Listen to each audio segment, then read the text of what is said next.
Hello. This is very lightning. I went until 2 beers into the evening. Thank you, Steve. And I've actually changed my mind about what I was going to do. I was going to talk about active admin, but I kind of overheard someone saying, active admin, whatever.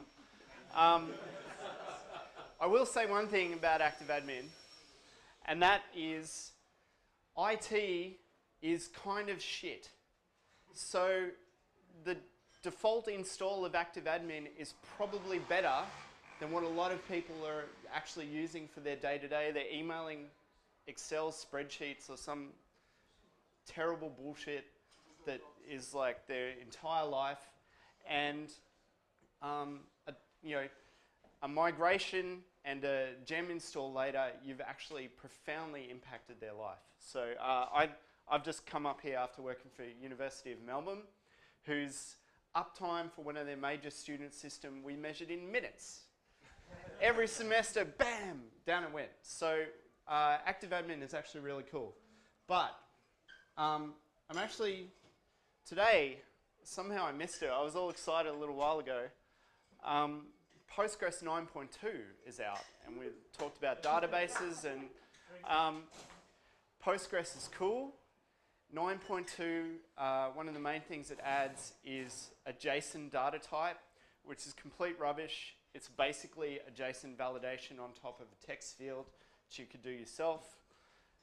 But one of the really interesting things you can do once you've got 9.2, and I guarantee Heroku are all on top of this because the guy who's written it is a Heroku employee, is you can embed the V8 engine into Postgres, and now you have a complete JavaScript engine inside your database. JavaScript is a cancer? It is. And this started because this is a project where I just basically thought I really like some of the things that Mongo brings to the table, and actually the only presentation I've ever done at Sydney Rails was on Mongo like 5 years ago or something, and I was all like, Mongo's awesome. And I like things like data integrity and transactions, and like your data didn't disappear, and you can actually work out what the fuck just happened. So I really like Postgres. And I decided, I could probably, with V8, you could actually make Mongo in Postgres, and you almost, but not quite entirely can. And so I've basically created this ridiculous set of functions which attempts to emulate some of the things that that Mongo can do. So you can actually query deep inside your JSON. You can do things, so here you're selecting on a JSON string, and the column name is data, and I want the person name from the things, a JSON data type column called data, and you can actually dive deep into that JavaScript object and query against it and pull it out. The really cool thing about Postgres is any function that is idempotent, you can index. So you could actually index against the name, the person.name of your data column, and it will index just as if it was a normal Postgres column index, because it just essentially renders out all the results of that query in advance into your index system.